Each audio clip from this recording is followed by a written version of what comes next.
السلام علیکم ورحمۃ اللہ وبرکاتہ۔ جی اسٹوڈنٹس ٹھیک ٹھاک ہے آپ سب؟ اللہ کی مہربانی اور توفیق سے تو سورہ نام کی آیات 105 سے 110 تک سلام پڑھیں گے۔ جس طرح آپ جانتے ہیں کہ آپ نے سورہ نام کے اندر اللہ تعالیٰ کی صفات کے بارے میں پڑھا ہے، اللہ تعالیٰ کے ابراہیم علیہ السلام کا واقعہ پڑھا ہے، 18 نبیوں کا قصہ بیان کیا اللہ نے۔ اس کے بعد اللہ تعالیٰ نے پچھلے سبق کے اندر شاید کے مطابق کہ اللہ آسمانوں زمینوں کو بغیر کسی نقشے کے، بغیر کسی پہلے نمونے کے بنانے والا ہے، اور اس کی کوئی اولاد نہیں ہے، کیونکہ اس کی بیوی کوئی نہیں ہے، اولاد کیسے ہو سکتی ہے؟ اور جب اس نے ہر چیز کو پیدا کیا ہے وہ ہر چیز سے واقف ہے، اور یہ اللہ ہے جو آپ کا خالق بھی ہے۔ خالق ہونے کی وجہ سے اس کے قابل ہے اور اس کے لائق ہے اور اس کا سزاوار ہے کہ اس کی عبادت کی جائے، اور وہ ہر چیز کا کارساز ہے۔ پھر آپ نے سنا ہے کہ اس کو کوئی آنکھیں اس کے ادراک نہیں کر سکتی، جبکہ وہ آنکھوں کو کہا کرنے والا ہے۔ اور آپ کو یہ بھی میں نے بتایا تھا کہ ادراک اور رویت میں فرق ہے، ادراک اور چیز ہے، رویت اور چیز ہے۔ رویت تو ویسے دیکھنا، تو اللہ تعالیٰ کو ویسے اپنے سامنے دیکھنا، یہ تو قرآن و سنت سے ثابت ہے کہ قیامت والے دن مسلمان مومن اپنے رب کو اس طرح دیکھیں گے رویت البدر، جس طرح 14ویں کا چاند جو ہے وہ آدمی کو دیکھا جاتا ہے۔ لیکن ادراک ایک غلط چیز ہے، اللہ تعالیٰ کی ذات کا ادراک نہیں کیا جا سکتا کہ کیسی ہے، کہ اس کی صفات کیسی ہے۔ وہ اللطیف الخبیر، اور وہ بڑا باریک بین اور بڑا ہی خبردار ہے۔ اور قیامت والے دن آپ کو معلوم ہے کہ دو طرح کے چہرے ہوں گے، وَأَمَّا الَّذِينَ اسْوَدَّتْ وُجُوهُهُمْ وَأَمَّا الَّذِينَ ابْيَضَّتْ وُجُوهُهُمْ۔ فیض کہتے ہیں سفیدی کو، تو فرمایا بعض چہرے قیامت والے دن انتہائی سفید روشن ہوں گے، وجوہ یومئذ مسفرہ ضاحکۃ مستبشرہ، یہ وہ چہرے جو اپنے رب کے دیدار سے مالا مال ہو جائیں گے۔ وجوہ یومئذ علیہا غبرہ ترہقھا قترہ، سیاہی چھاری ہوگی، بعض چہرے ایسے ہوں گے اور اس پر نہ ہوگا غبار اور نشانی، غبارہ نہ کی وجہ سے آدمی پریشان ہوگا، پر مردنی ضلالت اللہ پڑی ہوئی ہوگی۔ لائک هم الکفرۃ الفجر، فرمایا یہی لوگ کافر ہیں، یہی لوگ فاجر ہیں۔ آگے اللہ تعالیٰ فرماتا ہے قد جاءکم، یقیناً تمہارے پاس آ چکی ہیں بصائر تمہارے رب کی طرف سے ایسے دلائل، بصیرہ کی جمع جو بصائر ہے۔ بصائر سے مراد ہے کہ اللہ وحدہ لا شریک کی طرف سے تمہارے پاس کئی نشانی آ چکی ہیں، ایسے ذرائع آ چکے ہیں جن کو تم دیکھ سکتے ہو، ایسی چیزیں آ چکی ہیں جو تمہارے پاس موجود ہیں۔ فرمایا قد جاءکم، یقیناً تمہارے پاس آ چکی ہیں، اور وہ نشانیاں آپ کو معلوم ہے، کئی نشانیاں ہیں۔ قرآن مجید نے بعض لوگوں کا ذکر کیا کہ ان کے پاس مال بہت زیادہ تھا، دولت بہت زیادہ تھی، لیکن تباہ ہو گئے، ختم ہو گئے، برباد ہو گئے۔ یہ بھی ایک بہت ذریعہ ہے کہ انسان کا پیسہ اس کے کسی کام نہیں آتا۔ اسی طرح بعض لوگ سیاسی قوت والے تھے، اللہ تعالیٰ فرماتا ہے اغرقنا آل فرعون وانتم تنظرون، تمہارے سامنے ہم نے فرعون کو اس کے ماننے والوں کو غرق کر دیا۔ تو یہ بصائر آ چکے ہیں۔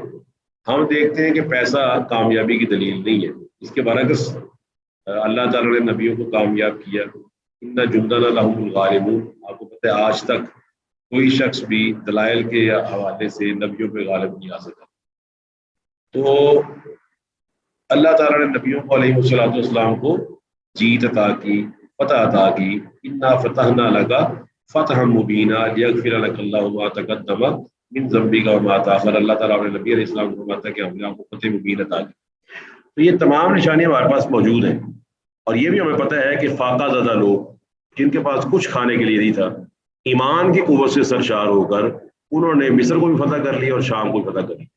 اب یہاں پر ہمارے سامنے اگر ہم اس کا کمپیریزن کرتے ہیں، اس وقت کتنی اسلامی فوجیں دنیا میں موجود ہیں، سب کے پاس نئے سے نئے ہتھیار موجود ہیں، اس کے باوجود مسلمان ذلیل اور رسوا ہیں، اور اپنی ہیریٹیج کو، اپنی میراث کو بچانے پر، دوسروں کی مدد مانگنے پر مجبور ہے۔ اس کی وجہ یہ ہے کہ جس چیز کی ضرورت تھی وہ ہمارے پاس شاید یا نہیں رہی، یا ویسے ہی اتنی کمزور ہو چکی ہے کہ اس کا ہمیں کوئی فائدہ نہیں پہنچتا، وہ ہے قوت ایمان۔ اللہ نے قرآن مجید میں فرمایا تھا وَأَنْتُمُ الْأَعْلَوْنَ إِن كُنتُم مُؤْمِنِينَ، تم ایماندار بنو گے تب تم سب سے اعلیٰ ہو۔ تو آپ کو معلوم ہے چیزوں کی نا شرائط بدلتی ہیں تو چیزیں اور اس کی جو ہے نا ڈیمانڈ بدل جاتی ہے۔ میں ایک ایگزامپل دے کے نا آپ کو فرق سمجھا دیتا ہوں۔ اللہ اکبر، میں مثال یہ دینا چاہتا ہوں آپ کو کہ آپ دیکھتے ہیں کہ ایک پیسے والا شخص ہے اور ایک بالکل غریب آدمی ہے، یہ دونوں ایئرپورٹ پر جاتے ہیں، اور ایئرپورٹ پر جو پیسے والا آدمی ہے وہ پیسے پیش کر دیتا ہے، بہت سارے نوٹ پیش کر دیتا ہے، اور ویزا اور پاسپورٹ پیش نہیں کرتے. اور یہ بات ذہن میں رکھیں کہ ایسی جگہ کی بات ہو رہی جہاں قانون کی پاسداری، قانون کے مطابق آپ نے جواب دینا ہے. وہ پیسہ بھی دے رہا ہے، وہ دولت بھی اس کے پاس موجود ہے، وہ کہتا ہے جی میں نے جہاز پہ بیٹھنا ہے، پاسپورٹ میرے پاس نہیں ہے اور میرے پاس ویزا نہیں ہے، لیکن اس کے باوجود آپ یہ پیسے لے رہی ہیں تو کاغذ یہ ہے نا تو مجھے معاملہ ہے. اور اتنے عرصے میں وہ غریب آدمی آتا ہے، اس کے پاس کوئی پیسہ نہیں ہے، کوئی دولت نہیں ہے، کوئی چیز موجود نہیں، لیکن اس کے پاس لیگلی پاسپورٹ موجود ہے، تاشیرہ یعنی ویزا بھی موجود ہے جہاں اس نے جانا ہے. تو ٹیکنیکلی آپ بتائیے کون سا آدمی جہاز میں بیٹھنے میں کامیاب ہوگا اور کس کو نہیں بیٹھنے دیا جائے گا؟ ہاں، جس کے پاس شیخ محترم ویزا ہے اور پاسپورٹ ہے وہ جہاز میں بیٹھنے میں کامیاب ہوگا. مگر سوال بنا اس کے پاس پیسے تو ہیں ہی نہیں، پیسے اس کے پاس نہیں ہے تو اس کو کیوں بٹھایا گیا جہاز میں؟ جی کیونکہ ویزا ریکوائرمنٹ ہے، اس کے بغیر. ہاں بالکل. اب سوال مکمل ہو گیا. دونوں اسٹوڈنٹ نے بڑے اچھے طریقے سے سم اپ کر دیا ہے کہ اصل میں ریکوائرمنٹ ویزا اور پاسپورٹ، ریکوائرمنٹ وہ تو ہے ہی نہیں. تو اللہ تعالیٰ نے نا ہمیں یہ ضرور کہا ہے وَأَعِدُّوا لَهُم مَا اسْتَطَعْتُم مِّن قُوَّةٍ وَمِن رِّبَاطِ الْخَيْلِ تُرْهِبُونَ بِهِ عَدُوَّ اللَّهِ وَعَدُوَّكُمْ، کہ تم جو بھی ٹیکنالوجی ہے، جو بھی چیزیں ہیں وہ حاصل کرو. اور اس کے بعد فرمایا تُرْهِبُونَ بِهِ، یہ اس لیے حاصل کرو کہ وہ جو ہے نا مادیت پرست لوگ نا وہ مادے کو دیکھ کے ڈرتے ہیں. مادے کو دیکھ کر ان کے ڈر میں ان کے دل میں خار خوف پیدا ہوتا ہے. جبکہ ایماندار کیا ہے؟ یؤمنون بالغیب. ایماندار کی تو شان ہی ہے کہ وہ غیب پر ایمان رکھتا ہے. فرق آ گیا بنیادی طور پر. اس کا مطلب یہ ہوا کہ ہمیں ٹیکنالوجی حاصل کرنے کا حکم دیا گیا تاکہ وہ لوگ مادیت والے ڈرے ہمارا ٹینک دیکھ کر، ہمارے میزائل دیکھ کر. لیکن فرمایا تمہیں کامیابی تب ملے گی انتم الاعلون ان کنتم مؤمنین، اگر ایمان والے بنو گے. تو یہ وہ نشانیاں جو آ چکی ہیں. آپ کو پتہ ہے بے سر و سامانی کے عالم میں نبی علیہ الصلوۃ والسلام نے کو اللہ نے فتح مکہ کی نعمت سے سرفراز کیا یا نہیں کیا؟ اللہ وحدہ لا شریک کے صحابہ کو اللہ نے مصر بھی فتح کر کے دیا، شام بھی فتح کر کے دیا. اور اللہ تعالیٰ نے قرآن میں خبر دی تھی لَتَدْخُلُنَّ الْمَسْجِدَ الْحَرَامَ إِنْ شَاءَ اللَّهُ آمِنِينَ مُحَلِّقِينَ رُؤُوسَكُمْ وَمُقَصِّرِينَ لَا تَخَافُونَ. فرمایا آج تو تم جا رہے ہو لیکن تم اسی فتح مکہ میں فاتحانہ انداز میں داخل ہوگے. تو کیا موسیٰ علیہ الصلوۃ والسلام کو اللہ تعالیٰ نے اتنی بڑی ٹیکنالوجی والے فرعون پر طاقت اور قوت اور غلبہ عطا نہیں کیا؟ جیت عطا کی ہے یا نہیں کی موسیٰ علیہ الصلوۃ والسلام؟ بتائیے جی. جی بالکل کی تھی. اور آپ دیکھتے ہیں ابراہیم علیہ الصلوۃ والسلام. یہ اس لیے کہ آج ہمارے پاس نا کامیابی کا معیار یہی رہ گیا. ہمارے مسائل جو ہے نا وہ یہی رہ گئے ہیں جو پیسے کی گرد گھومتے ہیں. پیسہ از آر سینٹر، اس پہ ہم نے ایک سرکل بنا لیا ہے، پیسہ اس کا سینٹر ہے. آپ سینٹر پہ رکھ کے ہم نا پرکار اور کمپس گھما رہے ہیں. بس یہ پیسے کے اوپر جو چیز بن رہی ہے بس اس کی عزت ہے، اس کا احترام ہے، اس کی رسپیکٹ ہے، اس کے جناب یہ ہے وہ ہے. حالانکہ بصائر یہ کہتے ہیں کہ وہ لوگ جو ایمان کی دولت سے مالا مال تھے حکومت انہوں نے کی ہے. فرمایا فمن ابصرا، جو ان دلائل کو جانتا ہے سمجھ لے، ابصرا دیکھ لے، فالی نفسی، یہ اس کے اپنے فائدے کی بات ہے. صاف ظاہر ہے یہاں پر آپ کو معلوم ہے کہ ہمیں یہ فرق کرنا ہے کہ جو چیز میرے لیے فائدے مند نہیں ہے ہو سکتا ہے دوسرے کے لیے بہت فائدے مند ہو. آپ کو پتہ ہے شیر جو ہے وہ جنگل کے اندر سکون محسوس کرتا ہے، جنگل کی آب و ہوا اس کو سازگار ہے، اور ہمیں جنگل کی آب و ہوا سازگار نہیں ہے. ہم ایسی جگہ پہ رہتے ہیں جس طرح ہم رہ رہے ہیں شہروں وغیرہ میں. اس طرح مچھلی کے لیے سازگار ماحول اے سی لگا ہوا ہو، اندر جناب پھول لگے ہوئے ہو، یہ نہیں ہے. بلکہ وہ تو گندا سا جوہڑ بھی ہو تو اس کے اندر خوش رہے گی کہ اس کو پانی مل گیا جو اس کی بقا اور اس کی زندگی کے لیے ضروری ہے. تو لہٰذا ہمیں اب یہ دیکھنا ہے ابصرا کر کے، سمجھ کے کہ جو ہم کر رہے ہیں اگر ہم وہی کے مطابق چلیں گے تو اس کا فائدہ ہمیں ہی ہوگا. کہ وہی ہمیں وہ چیز بتائے گی کہ تم کس میں رہو گے تو تمہارا جسم بھی محفوظ ہے، تمہاری روح بھی محفوظ ہے، اور قیامت والے دن تم بھی محفوظ ہو جاؤ گے اللہ کے عذاب سے. فرمایا ومن عامیہ، جو اندھا بن گیا.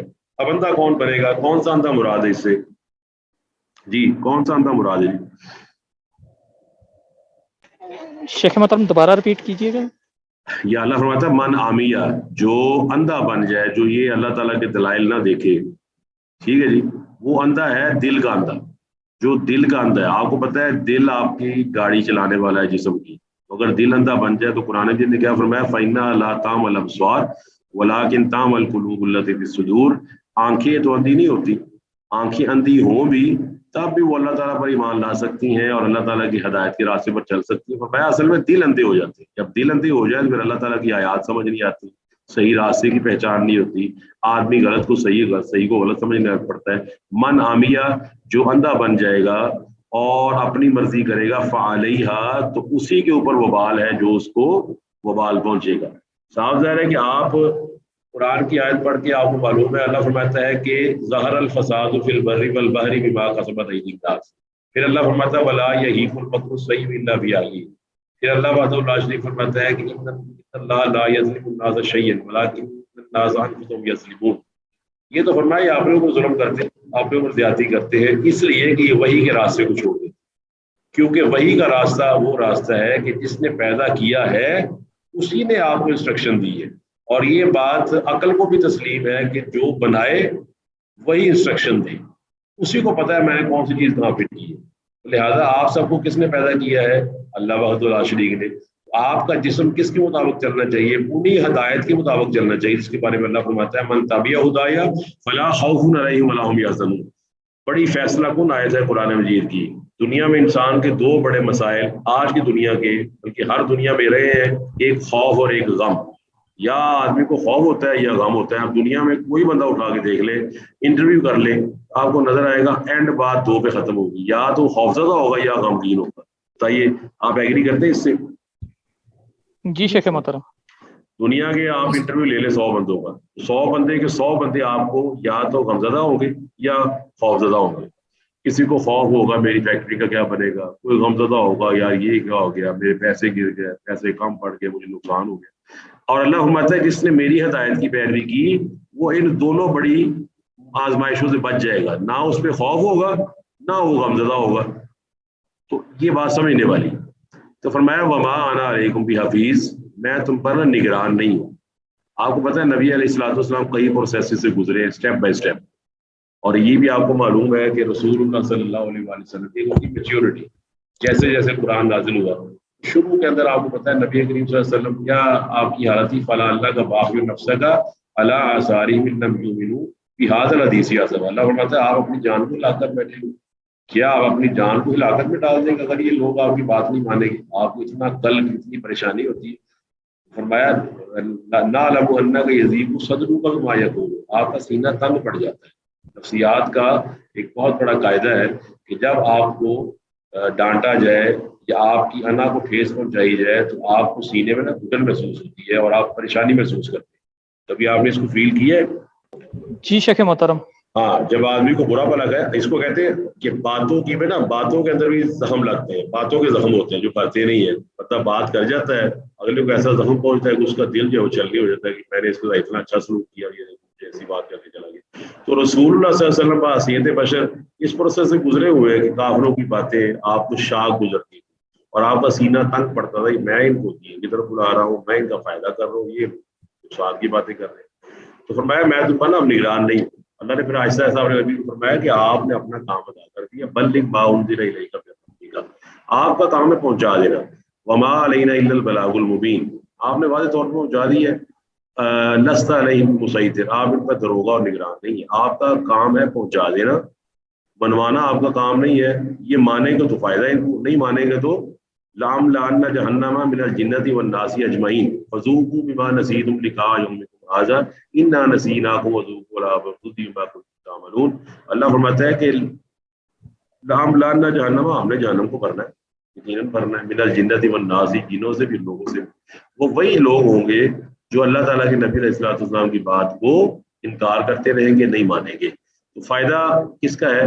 فائدہ اسی کا ہے، نقصان نبی علیہ الصلوۃ والسلام کو نہیں ہو سکتا کیونکہ آپ نے تبلیغ کا حق ادا کر دیا. فرمایا وَكَذَلِكَ، اور اس طرح نصرف الآیات، صرف یصرف کا مطلب ہوتا ہے پھیرنا. اس طرح اس کا جو مصدر ہے وہ آتا ہے تصریف الریاح والسحاب المسخر بین السماء والارض. تو تصریف الریاح کا مطلب آپ دیکھتے ہیں ہوا دائیں بائیں چلتی ہے ادھر ادھر چاروں طرف. فرمایا چاروں طرف ہوا چلتی ہے، جب آپ ہوا میں کھڑے ہوتے ہیں تو آپ دیکھتے ہیں کہ آپ کو چاروں طرف ہوا محسوس ہوتی ہے. تو فرمایا اسی طرح ہم دلائل کو نا پھیر کر بیان کرتے ہیں، کبھی ادھر سے بیان کر دیا، کبھی دوسرے پہلو سے بیان کر دیا، کبھی تیسرے پہلو سے بیان کر دیا، کبھی چوتھے سے بیان کر دیا، کبھی اس میں کوئی کوئی نقطہ نکال دیا. وَلِيَقُولُوا، تاکہ وہ یہ کہے کہ درست تھا کہ آپ نے کس سے پڑھ لی ہے. تو وہ یہ بھی کہتے تھے کہ یہ پڑھ کے آ جاتا ہے کہیں سے اور اس کو کوئی آدمی سکھاتا ہے، انما یعلمہ بشر. اور وہ یہ بھی کہتے تھے کہ بشر جو ہے وہ اعجمی ہو، وہ اجمی ہے، اور اللہ تعالیٰ کے نبی علیہ الصلوۃ والسلام کون سا قرآن بتا رہے عربی. اللہ فرماتے ہیں ایک عجیب بات ہے، پڑھانے والا اجمی ہو اور پڑھا کے وہ اس کو عربی بنا دے. تو فرمایا یہ کہیں گے کہ آپ نے کس سے پڑھ لی ہے، وَلِنُبَيِّنَهُ لِقَوْمٍ يَعْلَمُونَ، اور اس لیے کہ ہم اس قرآن مجید کو ایسی قوم کے لیے واضح فرما دیں. اس کے لیے واضح فرما دیں تاکہ وہ قوم جو دانش مند ہے، وہ قوم جو سمجھدار ہے. قرآن مجید کے اندر آپ کو نا اس کی تفسیر اس طرح ہے کہ قرآن مجید کے اندر آیات ایسی ہیں جو کئی مقامات پر آتی ہیں اور مختلف اوقات میں، مختلف ماحول میں، مختلف انداز بیان کے ساتھ وہ نازل ہوتی رہی. اس میں عقائد تو پہلے والے ہی تھے، لیکن یہ ہے کہ نئے پیرائے میں دلائل بیان کرنے کا فائدہ یہ ہوا، ایک تو آپ کو پتہ ہے اینگل بدلنے سے چیز کا غم یا چیز کے بارے میں نا جو آدمی کی سوچ تبدیل ہو جاتی. مثلاً اللہ، آپ دیکھتے ہیں کہ ایک آدمی اس کے پیسے گر جاتے ہیں. دوسری مثال یہ ہے کہ ایک آدمی سودا لیتا ہے، وہ جو سودا دینے والا ہے وہ کوئی آپ کو لگتا ہے غریب آدمی، وہ آپ سے سودے کے پیسے زیادہ مانگ لیتا ہے، اور آپ ذہن میں رکھتے ہیں کہ پیسے اتنے نہیں بنتے جتنے اس نے مانگے مجھ سے، پیسے 20 بنتے تھے، اس نے مجھے 30 مانگ لی. تو اب وہ 10 روپے دینے سے نا آپ انکاری ہوتے ہیں اپنے دل میں کہ میں نے اس کو 10 نہیں دینے جا رہا، وہ چیز 20 کی ہے اور میں اس کو 30 دے رہا ہوں، 30 مانگ رہا، میں نے اس کو نہیں دینے. لیکن ساتھ ہی آپ کا سوچ کا اینگل تبدیل ہوتا ہے اور آپ کہتے ہیں، آپ ذہن میں سوچتے ہیں چلو یار یہ محنت کرنے والا ہے تو میں ایسا کرتا ہوں اس کو 10 روپے ویسے دے دوں، بجائے میں کسی پیشہ ور کو دوں.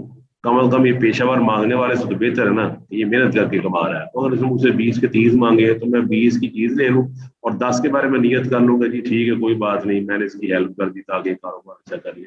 تو اس کی وجہ سے یہ جو آپ کے اینگل تبدیل ہوا ہے، آپ سکون میں آ جائیں گے کیونکہ آپ نے اس اینگل کو تبدیل کر لی. تو اللہ تعالیٰ بھی اینگل کو تبدیل کر کے آیات کو بھیجتا ہے اور تاکہ لوگوں کو ذہن کے مطابق بات کی جا سکے. آپ کو معلوم ہے سورہ یوسف نازل ہوئی، اس میں ایک اینگل تھا کہ اللہ تعالیٰ فرماتا ہے نا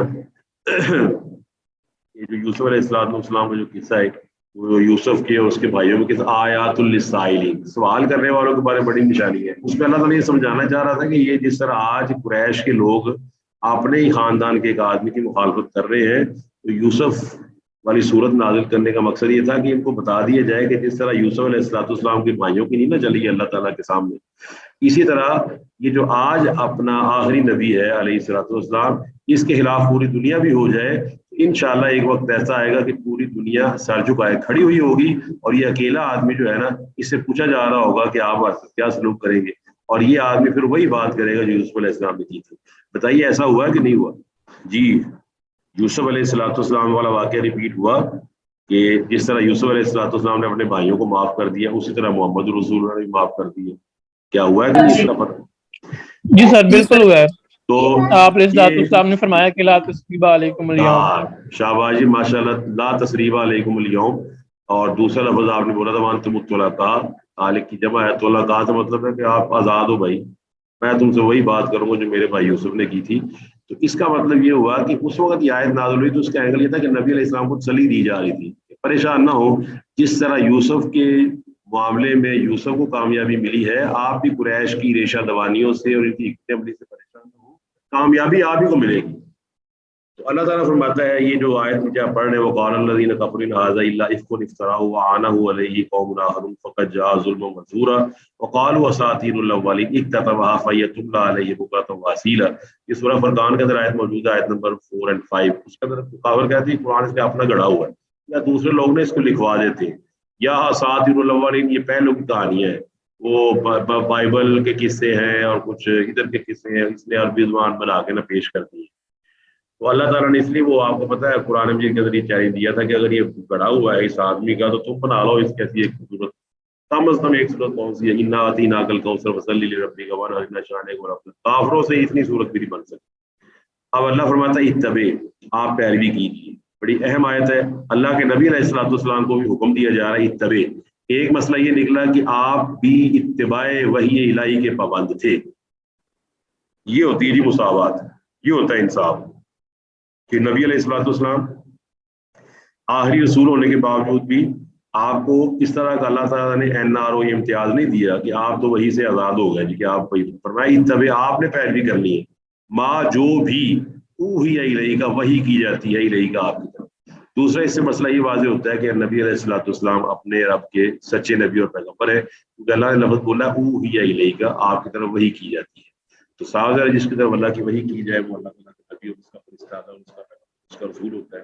اور یہ بھی واضح ہو گیا ما اوحی الیک من ربک سے کہ جو کچھ بھی وحی کی جاتی ہے. اور آپ کو پتہ ہے وحی دو چیزوں کا نام ہے, ایک اللہ کے نبی علیہ الصلوۃ والسلام اور جو قرآن نازل ہوا وہ, اور ایک اللہ کے نبی علیہ الصلوۃ والسلام کی اپنی وہ تشریحات, وہ توضیحات جو آپ کو کرنا پڑی, جس کے بارے میں قرآن میں کہا گیا لقد کان لکم فی رسول اللہ اسوۃ حسنہ. قرآن مجید میں اللہ نے حکم تو دیا نماز قائم کرنے کا, لیکن نماز کی جزیات کے بارے میں نہیں بتایا. ہاتھ کہاں باندھ رہے ہیں کہ نہیں باندھ رہے, سورۃ فاتحہ پڑھنی ہے کہ نہیں پڑھنی, رکوع کیسے کرنا ہے, سجدہ کیسے کرنا ہے, یہ تو قرآن مجید میں کہیں نہیں آیا. قرآن میں یہ نا ورکعوا مع الراکعین, یا فرمایا یا ایھا الذین آمنوا ورکعوا واعبدوا ربکم وافعلوا الخیر, سجدے کرو, رکوع کرو. اب یہ کیسے کرنے ہیں, کون سی آیات پڑھنی ہے, یہ ساری کس نے بتائی؟ اللہ کے نبی علیہ الصلوۃ والسلام نے. تو اللہ فرماتا ہے کہ آپ پیروی کیجیے جو کچھ بھی وہی کیا جاتا ہے آپ کی طرف. تو لا الہ الا ہو, اللہ کے علاوہ کوئی الہ نہیں ہے, اللہ تعالیٰ کے علاوہ کوئی الہ نہیں ہے, اللہ سبحانہ و تعالیٰ کے علاوہ کوئی مشکل کشا نہیں ہے. لہٰذا آپ اس کی پیروی کیجیے جو الہ کی طرف بلاتے ہیں. اچھا, اس میں آپ کو معلوم ہے اللہ کے نبی علیہ الصلوۃ والسلام کو اللہ تعالیٰ نے متنبع بھی کیا ہوا ہے. وہ آپ کو واقعہ یاد ہوگا, شہد والا واقعہ, کسی کو معلوم ہو وہ بتائیے. شیخ محترم آئی تھنک سورہ تحریم کے اندر ہے یہ, تیسری چوتھی آیت میں, اور اس میں یہ رسول پاک صلی اللہ علیہ وسلم اپنی کسی زوجہ کے پاس گئے تھے اور انہوں نے ان کو شہد کھلایا تھا. تو جو حضرت جو دوسری زوجہ تھی, یا شاید حضرت صفیہ رضی اللہ تعالیٰ عنہ, تو انہوں نے جب ان کے پاس گئے تو کیونکہ وقت وہاں پہ انہوں نے زیادہ گزارا اور شہد سے ان کو رغبت تھی تو زیادہ وقت گزارا, تو ایک وہ کہتے ہیں کہ جو مفسرین لکھتے ہیں کہ نیچرل سی تھوڑی سی جو ہوتی ہے جیلسی آ گئی, تو اس بنا پہ انہوں نے کہا کہ آپ کے منہ سے اسمیل آ رہی ہے. تو اس وقت پھر انہوں نے یہ کہا کہ میں اپنے اوپر یہ چیز جو ہے, یہ جو شہد ہے, اس کو میں حرام کر لیتا ہوں. تو اس پر اللہ سبحانہ تعالیٰ کی طرف سے یہ آیت اتری کہ آپ کون ہوتے ہیں جو چیزیں ہم نے حلال کی ہیں ان کو حرام کرنے والے. تو یہاں پہ تنبیہ کی گئی. اس کا مطلب ہے کیونکہ قرآن مجید کے اندر چونکہ یہ صراحت موجود ہے کہ شاید حلال ہے, اس میں شفا ہے, تو چونکہ آپ علیہ الصلوۃ والسلام اللہ تعالیٰ کی وحی کے پابند تھے, لہٰذا آپ بھی اللہ تعالیٰ کی حلال کردہ چیز کو حرام نہیں قرار دے سکتے. اور اس میں ہمارے لیے تنبیہ بہت زیادہ ہے کہ ہمارے یہاں پارلیمنٹ کو, اور پارلیمنٹ جو ہماری قانون بنانے والی, اس کو فل اختیار حاصل ہے, حلال کو حرام کر دیں, حرام کو حلال بنا دیں. سر یہ سود والا مسئلہ ہے کہ آج چیلنج ہو گیا ہے. یہ سود پاکستان کی وفاقی شرعی عدالت نے سود کو حرام کیا, یہ سود حرام ہے, لہٰذا ختم کیا جائے. تو آج سپریم کورٹ کے اندر یہ دائر ہو گئی ہے کہ جو سود کو حرام دیا گیا ہے فیصلہ وہ غلط ہے. اندازہ لگا لیا. تو حلال کو حرام اور حرام کو حلال بنانے کا اختیار اللہ کے نبی علیہ الصلوۃ والسلام کو بھی اللہ نے نہیں دیا. فرمایا وَأَعْرِضْ عَنِ الْمُشْرِكِينَ, آپ نے مشرکوں سے اعراض کرنا ہے. ابھی اعراض کی شکلیں کیا ہیں آپ کو پتا, مشرکین کئی قسم کے ہیں. ایک مشرک وہ ہے جو بات کو ایکسیپٹ کرنے کی پوزیشن میں ہے, اور ایک مشرک وہ ہے جو اناد کے اندر ہے. اس طرح سورہ ممتحنہ میں دو طرح کے بندے بیان ہوئے. لا ينهاكم الله عن الذين لم يقاتلوكم في الدين ولم يخرجوكم من دياركم ان تبروا وتقسطوا اليهم. میں کچھ تو مشرکین ایسے نا جنہوں نے آپ کو تنگ نہیں کیا, جس طرح ہمارے پاکستان کے اندر یہ عیسائی لوگ ہیں جو ہمارے ساتھ رہتے ہیں, تنگ نہیں کرتے, پریشان نہیں کرتے. تو اب ایک مشرک وہ ہے جس سے اعراض کیا جائے گا جب حجت پوری ہو جائے, اسے اعراض کیا جائے گا, اس کا راستہ چھوڑ دیا جائے گا. بالکل ایسے ہی جیسے آپ کو بزنس کرتے ہیں تو بزنس کے اندر آپ 2 ماہ 4 ماہ دیکھتے ہو, جب کاروبار فائدہ نہ دے رہا ہو تو پھر آپ کو وائنڈ اپ کر دیتے ہو یار. اور میں وَلَوْ شَاءَ اللَّهُ, اور اگر اللہ تعالیٰ چاہتا تو ما اشرکوا, یہ شرک نہ کرتے. اس کو کہتے ہیں اللہ کی مشیت. یہ آپ کو پہلے ہی بتایا گیا تھا, یہ کہ اللہ تعالیٰ کی مشیت. مشیت واقعی یہ ہے کہ اللہ کی مرضی کے بغیر کچھ نہیں ہوتا. ایک ہے اللہ کی رضا. تو ساز اللہ کی رضا جو ہے وہ ہر بندے کو حاصل نہیں ہے. ہر آدمی جب بھی گناہ کا کام کرتا ہے تو یقیناً اسی طاقت کو استعمال کر کے کرتا ہے جو اللہ تعالیٰ نے اس کو دی ہوتی ہے. یہ اللہ کی مشیت ہے کہ اللہ تعالیٰ نے اس کو مشیت کے اندر رہتے ہوئے اس کو دے دی طاقت کر لو, لیکن اللہ تعالیٰ اس کے غلط کام پہ راضی نہیں ہے. تو یہ مشیت اور رضا کو بعض بات ایک ہی سمجھ لیا جاتا ہے, اس سے آدمی کرتا ہے. تو مشیت اور چیز ہے, رضا اور چیز ہے. یہ بالکل ایسے ہی ہے. میں اس کی مثال بڑی سادہ سے دیا کرتا ہوں. یہ ہے کہ جیسے آپ اپنے بچے کا ٹیسٹ لیتے ہیں, آپ یاد کیجئے گا, آپ اپنے بچے کو بلایا, بیٹا کل تمہارا ٹیسٹ ہے تو آج میں تمہارا ٹیسٹ لوں. آپ نے اس کو پہلے یاد کروایا, اور یاد کروانے کے بعد آپ نے اس کو سوال لکھوا دیے, آپ نے سامنے کتابیں اس کی بند کر دی, اور آپ نے اس سے کہا کہ سوالوں کے جواب لکھو. اب وہ لکھنا شروع ہو گیا, آپ دیکھ رہے ہیں. تو آپ کی مشیت اب یہ ہے کہ آپ اس کو سوال کرنے دیں آپ. ٹھیک ہے کہ نہیں؟ بتائیے اتنی بات سمجھ آئی آپ؟ جی شیخ محترم. اچھا مشیت آپ کی ہے کہ آپ بیٹھے ہوئے ہیں, آپ نظر آ رہا ہے آپ کو سوال کا جواب غلط لکھ رہا ہے, لیکن مشیت کا تقاضا یہ ہے کہ اس کو لکھنے دیں. اس نے تیاری نہیں کی ہے, وہ غلط جواب لکھ رہا ہے, تو آپ اس کو نہ ٹوکیں, نہ اس کو کتاب کھول کر دیں, تو فائدہ ہی امتحان کا فوت ہو گیا. تو بالکل ایسے ہی. لیکن جب وہ پیپر آپ کے پاس آتا ہے, جب وہ کر کے فارغ ہوتا ہے, تو پھر آپ پکڑ لیتے ہیں ریڈ پینسل لال رنگ والی, اور ایک آدمی آپ اسٹک پکڑ لیتے ہیں. وہ اسٹک پکڑنے کا مطلب یہ ہوتا ہے کہ آپ نے اس کو پرچہ تو کرنے دیا, یہ مشیت تھی, اور آپ نے اب اس کی غلطیاں نکال کے اس کی پٹائی کرنی, یہ رضا, یعنی کہ رضا نہیں آپ نے دی اس کو. آپ اس کے سوالوں پہ راضی نہیں ہو, اس کے جوابوں پر. اگر جوابوں پہ راضی ہوتے تو آپ نے ریڈ سائن کیوں لگائے, آپ نے اس کو مارا کیوں؟ تو اللہ تعالیٰ کی مشیت اور ہے. اللہ تعالیٰ کی اگر مشیت یہ ہے کہ اللہ تعالیٰ چاہتا تو واقعی یہ لوگ شرک نہ کرتے, اللہ تعالیٰ اسی وقت ان کے ہاتھ بازو توڑ دیتا. لیکن اللہ سبحانہ و تعالیٰ کی مشیت یہ ہے کہ ان کو موقع دیا جائے, ان کو پیپر کرنے دیا جائے, مگر اللہ ان سے راضی نہیں ہے. تو فرمایا وما جعلناک علیہم حفیظا, آپ نے آپ کو ان پر حفیظ نہیں بنایا, آپ ان پر دروغہ نہیں ہے, آپ ان کے نگران نہیں ہے. آپ کب تک ان کو دیکھیں گے, کب تک ان کو سمجھائیں گے, کب تک آپ ان کی بات کی تسلیم کریں گے, جو بھی آپ کو. ٹھیک ہے جی. تو یہ وما انت علیہم بوکیل, اور نہ ہی آپ ان پر مختار ہیں. صاحب نہ آپ ان پہ حفیظ ہے, نہ آپ ان پہ مختار ہے. تو یہ مضمون بھی قرآن مجید کے اندر جگہ جگہ بیان کیا گیا ہے. اس کا مقصد یہ ہے کہ اللہ کے نبی علیہ الصلوۃ والسلام کی حیثیت ہے ایک دائی والی. اللہ نے آپ کے لیے نام بولا قرآن مجید کے اندر, انا ارسلناک شاہدا ومبشرا ونذیرا وداعیا الی اللہ, باذنہ ہی آپ دائی ہیں, اللہ کی طرف بلانے والے ہیں. تو یہ آپ کی مبلغانہ حیثیت ہے, آپ کے منصب رسالت کا تقاضا ہے, اور آپ اسی بات کے مکلف ہیں کہ آپ ان کو صحیح بات پہنچا دیں. تو لیکن آپ کے پاس صاف ظاہر ہے وہ طاقت اور قوت نہیں ہے جو اللہ سبحانہ و تعالیٰ کو حاصل ہے. ٹھیک ہے جی, وہ تو طاقت صرف اللہ سبحانہ و تعالیٰ کو حاصل ہے. اللہ تعالیٰ کی طاقت اور قوت کے سامنے کسی کا نام نہیں لیا جا سکتا. آگے اللہ تعالیٰ نے وضاحت فرمائی, ولا تسبوا الذین, نہ تم گالیاں دو, نہ برا بھلا کہو, یدعون من دون اللہ, ان معبودوں کو جن کو یہ بلاتے ہیں پکارتے ہیں اللہ کے علاوہ. اللہ. اچھا, اب صاف ظاہر ہے کہ یہ بات سمجھ لینی چاہیے آپ, ورنہ بڑے فقہی قاعدے اور کلیے برآمد ہوتے ہیں. پہلا یہ ہے کہ کوئی بڑا فتنہ اگر پیدا ہونے والا ہو تو آدمی کوشش کر کے چھوٹا اختیار کرے. یہ ایک فقہی قاعدہ اسی سے نکالا گیا. آپ کو معلوم ہے جو بت ہے, یہ ہندوؤں کے بت لے لیں, وہ اسی قابل ہے کہ ان کا رد کیا جائے اور ان کے بارے میں بتایا جائے کہ یہ کسی جو کہ نہیں ہے, کچھ نہیں کر سکتے. لیکن صاف ظاہر ہے جب ان کو گالی دی جائے گی یا ان کو برا بھلا کہا جائے گا یا ان کو سب کیا جائے گا, صاف ظاہر ہندو مشتعل ہو جائیں گے. اس لیے ایک بڑا فتنہ پیدا ہو جائے گا مسلمانوں کے لیے.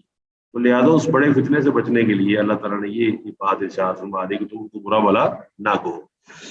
یہاں پر ایک چھوٹی سی مثال دے کر ہم بات کو سمجھنے کی کوشش کرتے ہیں. مثال کے طور پر بعض اوقات ایسا ہوتا ہے کہ گھر کے اندر, کسی بھی گھر کے اندر ایک مسئلہ پیدا ہو جاتا ہے کہ کوئی بچی یا بچہ وہ ضد میں آ جاتا ہے کہ میں نے تو فلاں جگہ ہی نکاح کر.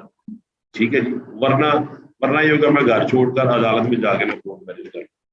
جی, یہ میں جو مثال دے رہا ہوں یہ آپ نے ذرا غور سے سمجھ لینی ہے, پھر آپ کو نا یہ فقہی قاعدہ پتہ چل جائے گا کہ بڑا فتنہ اگر پیدا ہونے والا ہو تو چھوٹا اختیار کر لیا جائے. یہ بھی قرآن و سنت کے اندر اصول موجود ہے. اب دیکھیں, اب آپ نے اس کو نا والدین نے اینالائز کیا کہ ایک طرف ہے کہ اس نے کہہ دیا ہے کہ میں تو دوسری شادی کروں گا, نکاح کروں گا, اور اگر نہ کیا تو میں گھر سے بھاگ جاؤں گا اور میں کورٹ میں جا کے شادی کروں.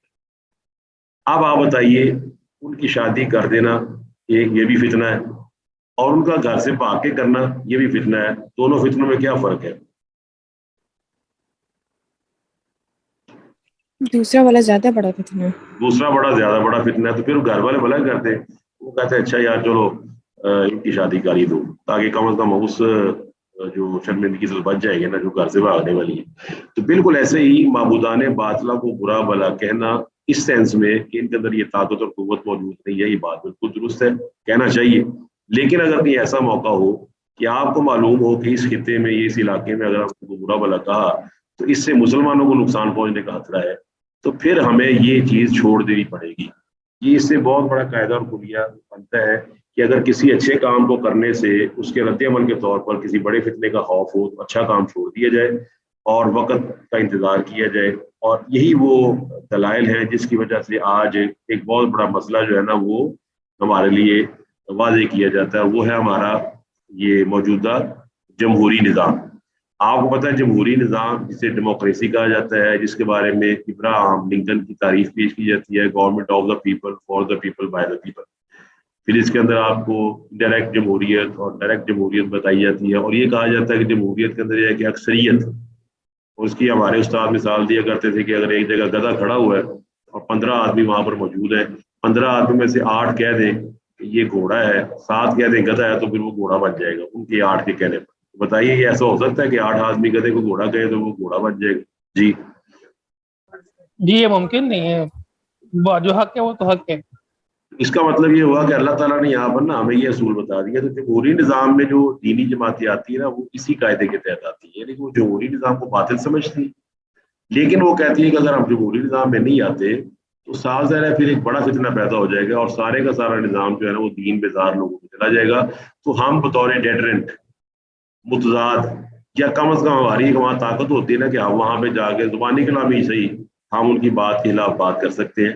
تو یہ قاعدہ اور کلیہ یہاں سے برآمد ہوتا ہے. جیسا کہ آپ کو پتہ ہے اسلام جو ہے وہ تو اللہ سبحانہ و تعالیٰ کی وحی کا نام ہے, اور جمہوریت اکثریت کی بات کا نام ہے. ان دونوں میں میل ہونا ناممکن ہے. اور آپ کو پتہ ہے اسلام پاکستان کا مذہب ہوگا اور کوئی قانون اس کے خلاف نہیں بنایا جائے گا, یہ زبانی کلامی بات ہے. اس کا حقیقت میں کوئی وجود نہیں. جس طرح آج ثابت ہو گیا ہے کہ آپ کے ملک کے اندر سود کو حرام قرار دیا گیا, وفاقی شرعی عدالت نے اس کو حرام قرار دی ہے, اور جناب آپ کا اسٹیٹ بینک دوسرے 4-5 بینک مدعی سمیت وہ پہنچ گیا سپریم کورٹ میں کہ اس فیصلے کو باطل قرار دیا جائے. تو اب جمہوری نظام کی 5 باتیں سن لیں جو اسلام سے بہت زیادہ وہ کرتی ہیں, کلیش کرتی ہیں. پہلی بات, سیاسی پارٹیوں کا وجود ہونا. اسلام میں تو کوئی سیاسی پارٹی نہیں ہے. پھر ہے طلب عمارت, عمارت کو طلب کرنا, مجھے بناؤ, مجھے بناؤ, اور پھر اس کے بعد ہر جائز ناجائز ذریعے سے بننا. تیسرا یہ ہے کہ کثرت رائے کو معیار حق کہہ دینا کہ کثرت رائے کو معیار حق. پھر حق کے رائے دہی ہے کہ ہر بالغ, اب بالغ چاہے وہ ہندو ہے, سکھ ہے, عیسائی ہے, مسلمان ہے, کالا ہے, گورا ہے, سفید ہے, آپ نے ہر آدمی کو حق ادا کرتے کہ وہ رائے دے گا. اور رائے کس کے بارے میں دے رہا ہے, وہ چلانے کے بعد اس کو پتہ ہی نہیں ہے. اور پھر ہر کے ووٹ کی قیمت برابر ہے. نماز پڑھنے والی خاتون اس کا ووٹ اور نماز نہ پڑھنے والی کا ووٹ بھی برابر ہے. با کردار عورت اور بے کردار عورت کا ووٹ برابر ہے. گلیوں بازاروں میں اپنا جسم کی نمائش کر کے پیسہ کمانے والے اور اپنے آپ کو عزت سے رکھنے والوں کا ووٹ برابر ہے. لیکن جمہوریت کو اس لیے گوارا کیا گیا کہ جمہوریت کو گوارا نہ کریں گے یہ چھوٹا فتنہ ہے, اور بڑا فتنہ یہ ہے کہ مسلمانوں کا ملک جو ہے وہ پوری طرح کفر اور شرک کے شکنجے میں آ جائے. تو لہٰذا پریشر گروپ کے طور پر اس کو ایکسیپٹ کیا گیا. تو یہ وہ اصول ہے جو اس کی یہاں سے برآمد ہوتا ہے کہ تم ان کو برا نہ کہو. اگر وہ تم ان کو برا کہو گے تو وہ اس کے بدلے میں فیصب اللہ تعالیٰ کو برا بلا کہنا شروع کر دیں گے. ادون کس کی وجہ سے, عداوت و دشمنی کی وجہ سے, بغیر علم. علم تو ان کے پاس ہے ہی نہیں. اگر علم ہوتا تو کیا وہ غیر اللہ کی پوجا کرتے, کیا وہ گائے کی پوجا کرتے, کیا وہ گھوڑے کی پوجا کرتے, کیا وہ قبروں کی پوجا کرتے, کیا وہ درختوں کی پوجا کرتے؟ اصل میں ان کے علم تو ہے ہی نہیں ان کے پاس. اٹکل بچو ہے. یظنون, وہ تو ایسے گمان انہوں نے بنا لیا ہے. انہم الا یخرصون, بلکہ ادھر ادھر کی باتیں ہیں, زن و تخمین ہے, اپروکسیمیشن ہیں, صرف ان کے نا خیالی پلاؤ ہے. اور میں کذالک اسی طرح ہم نے مزین کر دیا. اب اس صورتحال میں ایسا ہوتا ہے کہ جب آپ کو بڑا فتنہ نظر آ رہا ہو کہ یہ بڑا فتنہ بن جائے گا تو پھر چھوٹے فتنے کو دوبارہ کر لیا جاتا ہے شرعی صورتحال. اس میں دوسری فقہی نظیر ملتی ہے, وہ یہ ہے کہ مسلمان کسی جگہ پر حملہ کر دیتے ہیں, اور اللہ کے نبی نے فرمایا ہونا کہ اللہ میں بیزار ہوں ہر اس مسلمان سے جو مشرکوں میں رہتا ہے. اب آپ کیا کر رہے ہیں, آپ اس علاقے کو حملہ کر کے فتح کرنا چاہتے ہیں, اور جب بھی آپ فتح کرنا چاہتے ہیں آگے وہ مسلمانوں کو آگے کر دیتے ہیں. آپ سپاہ سالار کے لیے مشکل پیش آ رہی ہے. آپ بڑا فتنہ کیا ہے, بڑا فتنہ یہ ہے اور چھوٹا فتنہ وہ ہے. پھر اس لیے چھوٹا فتنہ گوارا کر کے فقہاء کی طرف سے تصریحات موجود ہے کہ وہ جو 3-4 مسلمان ہیں جو کمزور ایمان والے ان کے رہ رہے ہیں, تو آپ بڑی کامیابی حاصل کرنے کے لیے وہ چھوٹا فتنہ گوارا کر لیں اور اس کو ختم کر دیں تاکہ آپ اس ملک پر یا اس علاقے پر قابض ہوں. تو یہ جو فقہی استدلال ہے یہ قرآن مجید کے آیات اور احادیث مبارکہ جو رسول اللہ صلی اللہ علیہ وسلم نے کی اس کے مطابق اس میں سے استنباط کیا جاتا ہے. تو یہاں آپ ایک بات یاد رکھیں کہ معبودان باطلہ ان کا رد ہونا چاہیے، اس بات میں کوئی شبہ نہیں، لیکن رد کرتے ہوئے اگر آپ سمجھتے ہیں کہ اس کو رد کرنے سے زیادہ بڑا فتنہ پیدا ہو جائے گا تو پھر کیا ہے کہ اس کو رد نہ کیا جائے، ان کو برا بھلا نہ کہا جائے، بلکہ اس انداز میں بات کی جائے کہ جس سے فتنے کا دروازہ نہ کھلے. تو میں کذالک زینا لکل امۃ، اسی طرح ہم نے مزین کر دیا ہر امت کے لیے اس کا عمل. ثم الی ربہم مرجعہم، تو میں پھر تمہارے رب کی طرف ہی تمہارا لوٹنا ہے. فینبئہم، تو اللہ تعالیٰ تمہیں بتا دے گا، خبردار کر دے گا بما کانوا یعملون، جو تم عمل کیا کرتے تھے. تو صاف ظاہر ہے کہ جو بھی فرمایا ثم الی ربہم مرجعہم، پھر تمہارا اپنے رب کی طرف لوٹنا ہے. فینبئہم، تو وہ تمہیں آگاہ کر دے گا بما کانوا یعملون، جو وہ کیا کرتے تھے اس کے بارے میں اللہ آگاہ کر دے گا. تو قیامت والے دن ہر معاملے کا فیصلہ کر دیا جائے گا، ہر معاملہ جو ہے وہ سامنے کر دیا جائے گا. یہاں پر ایک اور بات واضح ہوگی کہ ہر فرقہ وہ اپنے اعمال میں خوش رہتا ہے. اب اعمال میں خوش کیوں رہتا ہے؟ اعمال میں خوش رہتا ہے کہ دنیا دارالامتحان ہے، لہٰذا اس کے نظام اس طرح بنایا اور ایسے اسباب اس میں جمع کر دیے گئے ہیں کہ قوم جو ہے نا وہ اپنے اعمال اور اس پر اپنے طریقے پر بڑی ناز اور خوش رہتی ہے.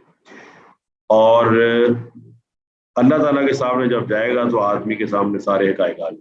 ٹھیک ہے جی، اللہ تعالیٰ نے نظام اس طرح بنا دیا انسان کا کہ قیامت والے دن اس کے تمام معاملات کا فیصلہ جو ہے وہ کر دیا جائے گا. ورنہ دنیا کی حد تک ہر آدمی جو کرتا ہے نا تو اس کے دماغ کی ساخت اس طرح نہیں بنائی کہ وہ فوراً حق کو ایکسیپٹ کر لے اور باطل سے بچ جائے، بلکہ دماغ کی ساخت ایسی ہے کہ وہ اپنے اصولوں کے مطابق کام کرتا ہے. یہ جو آپ کو اس کا فائدہ پڑھ سکتے ہیں کہ سد ذریعہ، اس کو کہتے ہیں سد ذرائع، اور اس میں لکھا ہوا ہے سد کا مطلب ہوتا ہے روکنا، ذریعہ کا مطلب ہوتا ہے کسی چیز کو، کہ اگر ایک درست کام زیادہ بڑی خرابی کا باعث بنتا ہو تو وہاں اس درست کام کو ترک کر دینا بہتر ہے. جس طرح نبی علیہ السلام نے فرمایا تم کسی کے ماں باپ کو گالی مت دو کہ اس طرح تم خود اپنے والدین کے لیے گالی کا سبب بنے. پھر فرمایا واقسموا باللہ جہد ایمانہم، انہوں نے قسمیں کھائی بڑے شدت کے ساتھ، جہد ایمانی بڑے زور سے قسمیں کھائیں. قسمیں کیا کھائیں؟ لئن جاءتہم آیۃ، کہ اگر ان کے پاس کوئی نشانی آئے گی لیؤمنن بہا، تو یہ اس پر یقیناً ایمان لے آئیں گے. قسمیں کھاتے ہیں یہ نشانی آئے ایمان ہم لے آئیں گے. آپ کو پتہ ہے نشانیاں رسولوں سے طلب کی جاتی تھی، حالانکہ رسول علیہ الصلوۃ والسلام وہ تو تبلیغ کرنے کے لیے آتے تھے، اور کبھی آپ علیہ الصلوۃ والسلام کے سامنے بھی مشرکین آگے کہا کرتے تھے کہ ہمارے گھر سونے کے بنا دو، چاندی کے بنا دو. تو اس کو کہا گیا ان کو کہ سبحان ربی، اللہ پاک ہے وہ چاہے سونے کے بنایا چاہے چاندی کے بنایا، حل کنت الا بشر رسولا، میں تو ایک بشر اور رسول ہوں. تو مجھ سے سونے چاندی کے ڈھیروں کا سوال کرنا بالکل ہی بیوقوفی ہے. یہ بالکل ایسے ہی ہے جس طرح آپ کسی فیلڈ کا جو ماہر نہیں، آپ ڈاکٹر کے پاس جا کر کہیں کہ جی میرا یہ 2 کاغذ کمپوز کر دیں، میں نے کل جمع کروانے ہیں. تو کیا آپ کا یہ مطالبہ مبنی بر حق ہوگا کہ آپ ڈاکٹر کے پاس جا کے کہیں جی مجھے کمپیوٹر کی کمپوزنگ کر دیں؟ جی سر آ رہی ہے میں سر. دوبارہ نے سوال پوچھا ہے کہ اگر ایک آدمی کمپیوٹر والے کے پاس جائے اس سے کہے کہ میرے دل کا آپریشن کر دے، یہ بات اس کی درست ہوگی؟ نہیں یہ بات درست نہیں ہوگی. درست نہیں نہ ہوگی. اب رسول اللہ صلی اللہ علیہ وسلم تو بشر رسول ہے، اب بشر رسول سے آپ کہیں یہ کر دو، پہاڑ سونے کے بنا دو، چاندی کے بنا دو، تو یہ تو رسول بشر کی بات ہے ہی نہیں، اس کی بس میں نہیں ہے یہ بات. یہ تو اللہ تعالیٰ کے بس میں بات ہے، تو اللہ تعالیٰ سے کہنی چاہیے. تو اللہ تعالیٰ کے نبی کے ذمے کیا ہے؟ حق کو پہنچا دینا. تو فرمایا کہ یہ قسمیں کھاتے ہیں یہ فلانی نشانی آ جائے فلانی نشانی آ جائے، مگر یہ مطالبہ ان کا ہدایت کی نیت سے نہیں. اللہ تعالیٰ چاہے جب مرضی اس کا ظہور لے جب مرضی پورا کر دے. تو مگر نشانیاں تو روزانہ ان کے پاس سے آتی رہتی ہیں، روزانہ نشانی آتی ہے. سورج چاند نشانی ہے، رات اور دن نشانی ہے، صبح و شام نشانی ہے، صحت تندرستی نشانی ہے، جسم نشانی ہے، جسم کے اندر چیزیں چل رہی وہ نشانی ہے، دل نشانی ہے، آنکھیں نشانی ہے، بڑا نشانی بہت ساری. تو لہٰذا یہ نشانیاں مانگتے ہیں نا بیسیکلی یہ طلب ہدایت کے لیے نہیں ہے بلکہ یہ زج کرنے کے لیے. قل انما الآیات عند اللہ، فرمایا کہ یہ نشانیاں تو اللہ کے پاس ہے، جب چاہے جتنی چاہے جب مرضی اتار دے. وما یشعرکم، اور تمہیں اس کی خبر نہیں ہے کہ انہا اذا جاءت، جب وہ نشانیاں آ جائیں گی لا یؤمنون، کہ لوگ پھر بھی ایمان نہیں لائیں گے. کیونکہ جب ایسا آ جائے، جس طرح پڑھ رہے ہیں کہ بعض روایات میں آتا ہے کہ کافروں نے کہا کہ صفا پہاڑ کو سونے کا بنا دیا جائے تو ایمان لے آئے. جبرائیل علیہ السلام آ کے فرماتے ہیں کہ اگر پھر نہ ایمان لائے تو ان کو ہلاک کر دیا جائے. اب سازر یہ ایک علیحدہ مسئلہ ہے.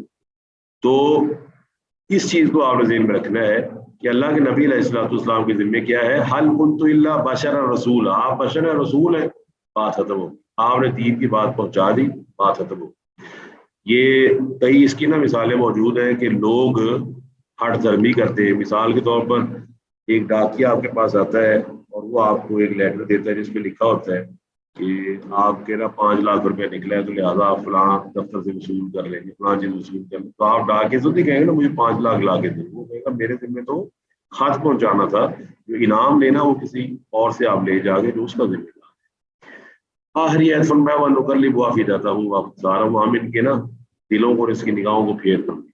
اور آپ کو پتہ ہے اس کے مطابق اللہ کے نبی دعا کرتے تھے، بڑی مشہور دعا ہے، کسی کو آتی ہے وہ پڑھ دے، کلّا وَيُقَلِّبُ والی دعا، اللہم یا مقلب القلوب والی دعا، اللہ یا مقلب القلوب ثبت قلبی علی دینک۔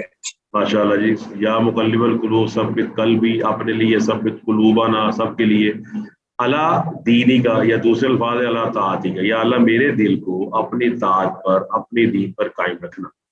صاحب ہے ان اللہ یحول بین المرء و قلبہ، اللہ تعالیٰ آدمی اور مرد کے اور آدمی کے نا دل کے درمیان حائل ہو جاتا ہے۔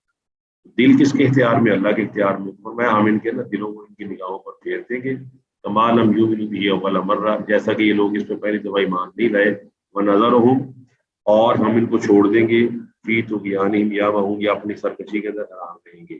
یعنی کہ اس کا مطلب یہ کہ جب پہلی بار ایمان نہیں لائے تو اس کا وبال کیا آیا کہ یہ بعد میں ایمان لانا بھی ان کا ختم ہو گیا امکان۔ کیا پہلی بار ایمان نہیں لائے، پہلی دفعہ نشانی نہیں آئی تو بعد اس کا وبال یہ ہے اتنے بڑے گناہ کا کہ بعد میں بھی ان کو ہدایت نہیں ملتی۔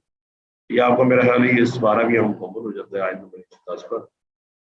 جہاں تک آپ کا سبق ہے، کسی کے ذہن میں کوئی سوال ہے تو وہ اپنا سوال پوچھ سکتے ہیں، سوال نہیں تو انشاءاللہ پھر اگلے ہفتے کسی کو آگے چلائیں گے۔ اللہ تعالیٰ ہم کو سمجھ اور توفیق دے۔ السلام علیکم۔